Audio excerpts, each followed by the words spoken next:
You want to get the job, but you don't have experience. So obviously what do? You will cook your profile.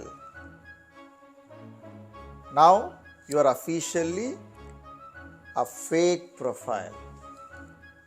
And you want to get the job. You don't want to be caught. I will discuss how a fake candidate is caught in an interview or while preparing a profile. Watch this channel and subscribe this channel if you are not subscribed now for more interesting videos like this. Let us get into the subject now. Let us assume that you are a master degree holder, an MBA graduate, and you have done 3-4 years of work as well, and you are now 4 years experienced person. Let us assume that you are working in one of the companies as finance manager. Somebody told you, man, why are you doing this job? Come out and do this SAP. You will get greatest salaries and blah blah blah. Then this guy, out of enthusiasm, he spent good amount of time and learnt SAP. 3-4 months he spent. Now the time has come. Now he need to go ahead and apply for the jobs. So the interesting factor here is somebody will be very genuine. They don't want to put any modified version of their experience. So they will mention that, okay, I've worked for 4 years in so and so company with so and so role as a finance manager. Now I learned SAP, I'm certified, or I have so and so experience in SAP in terms of learning. I'm looking as a end user or SAP consultant as a starter, right? As a junior SAP consultant or assistant SAP consultant. You might be, I prepared a couple of videos, what is the role of end user and SAP consultant. You can watch them for more details. Then he will apply. Market is pretty open. Somebody might call him and he will go and join as end user or a trainee or assistant SAP consultant. Obviously, he will. That's a different life cycle. It's a pretty common, and out of 100, 5-10 members will do this. Now, rest of the 80-90 people are a different category. I'm sorry to use this number. This is a fact. Now, the guy has done 4 years of experience. He is having 4 years of experience. And you want to get the job. So, he will start cooking the profile now. He'll say, okay, somebody else will be there. So, lot of friends, he might have made a lot of friends. Obviously, somebody working in that same, cadre or whatever the skill. They will suggest, okay, you keep it 3 years of experience and start exploring. And this guy, what he will do? He will take some sample profiles. Obviously, a lot of profiles will be there. If you're studying somewhere, and obviously that institution may support you or your friends will support you, they will bring, take some profile, and that profile they will take a copy of that and change the name, and they will start sending the profile for the interviews. Earlier, I'm talking about long back, 2005, 6, those years. Now it's 2000, we are now at a different year altogether. Those years, what used to happen is even recruitment team were very weak in terms of identifying of the real experience. So they used to pass on those profiles right away. But now these days, the recruitment team is very strong. They can make it out based on your profile. They will see your experience. What kind of projects have you done, they will check and they will match. if you are expert in copying your profile very well, still the profile will shortlist, and then the HR will call you, right? The first step happens that the HR will call you saying that, okay, I got your profile. You might have posted your profile in one of the websites, maybe in India might be Naukri or Monster or some other companies you might have posted. So you will explain, right? I have so and so years of experience, 3 years I've done. Okay, fair enough. Then the profile comes to the technical evaluation guy. Here the actually interesting scene starts.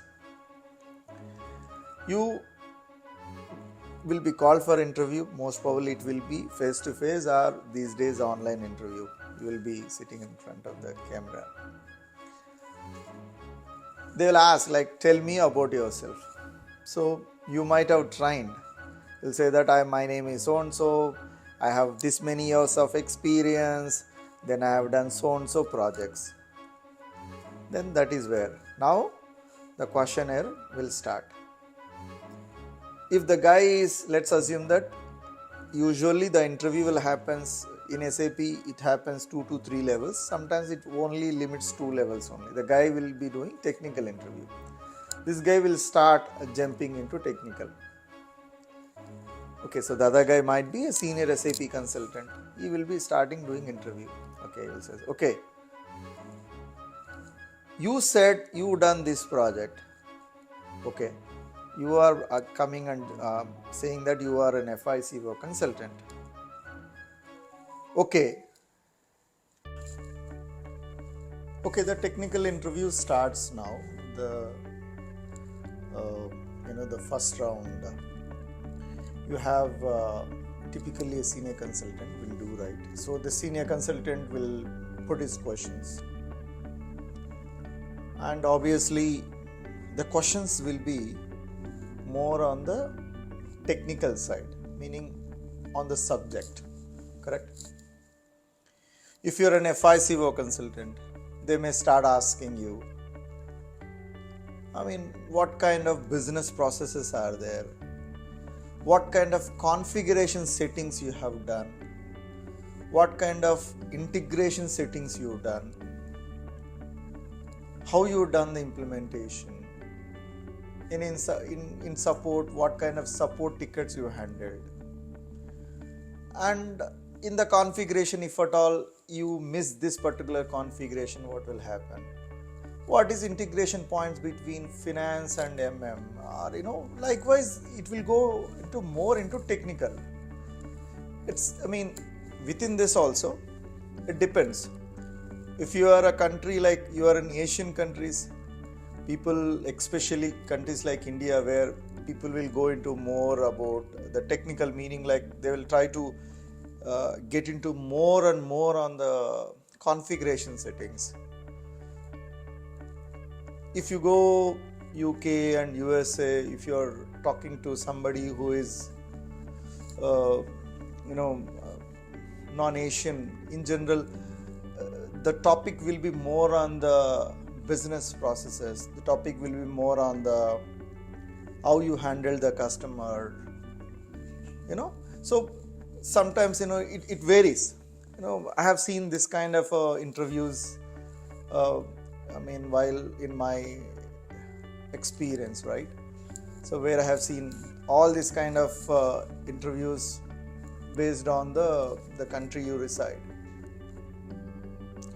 Now, going back to the point, you don't have any experience, obviously. So you cooked your profile, and the guy starts asking the questions related to the configuration.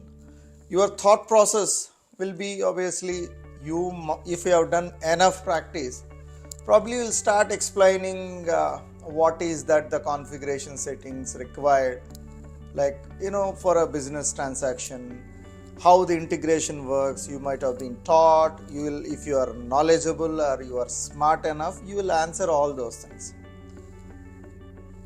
Luckily, what happens, some kind of people will not go and check, and people will trust you. And based on your answers, they will clear the first round. It are the cases where I have heard a lot. I've seen in fact where people comes to the second round stating that they are good at the technical side. Now, when you say the second round, and sometimes we call it as a project manager role, project manager will be doing the interview, or delivery manager, or competency head, or the guy who is typically the next level guy. Usually it's a closure round. And you come for interview for the second round. You've been shortlisted by first round. You come to the second round. This is where your real struggle starts. And it may happen in the first round also if the guy is pretty much knowledgeable on the process. Now in the second level, the questions will come in a such a way that where definitely you can't answer if you are not having experience. These are the questions will be more on the experience of the project.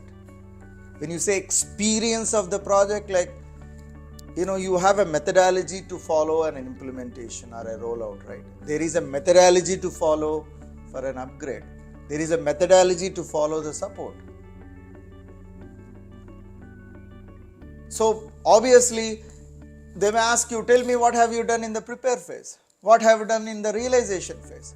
What have you done in the explore phase? People are very smart these days. Even people start getting trained and they will go and Google and do a lot of things. They will know the phases. But still, you are not hands-on. You have not spoken to the customer. You have not collected the information. You have not documented information. You have not configured as per the documentation. You have not done the testing. So there are a lot of things which will come into the picture. So one way or other way around, you will be caught.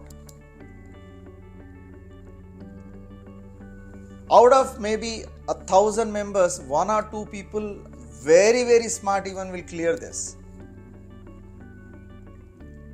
Very, very smart people.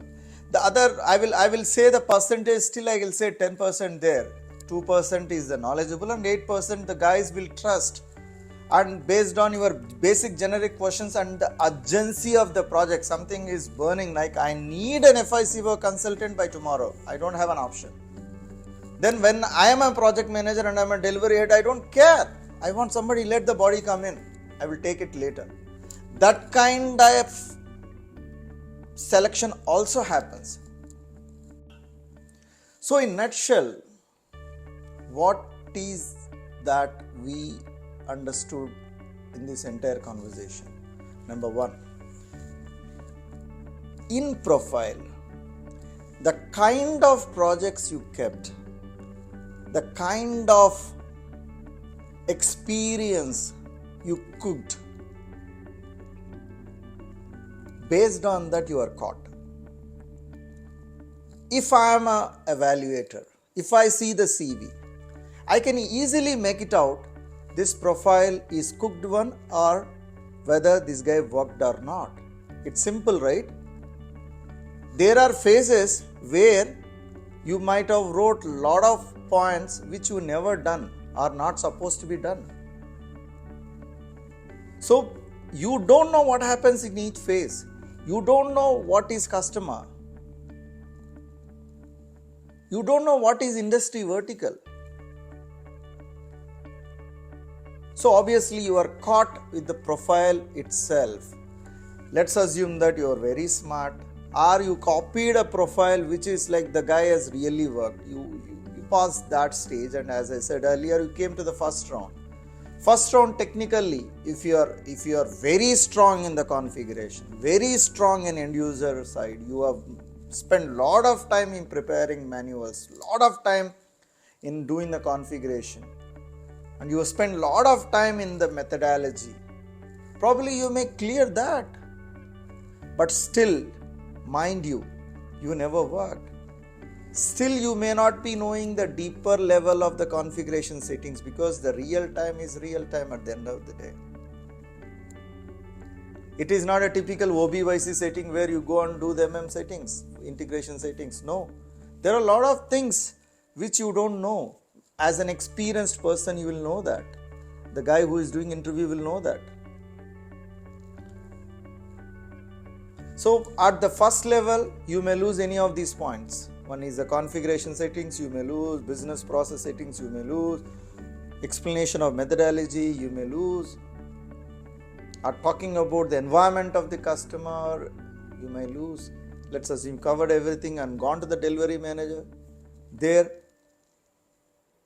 with the project management approach, your experience on the handling of the issues, your experience on handling the deliverables of the project, because you don't know the complete end-to-end deliverables, milestones and the activities of the project. The guy who worked, he can easily say, because he suffered, you've been asked multiple times. There you will caught. So this is how at a various junctions you will be failed while putting the fake profile. So this is how our resources are caught. Hope this has given good information for you how a fake resume will lead for failure in the interview.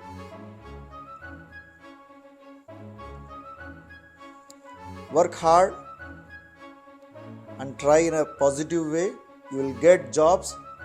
As I said in the first level, there are a lot of intern positions. There are a lot of positions as trainee.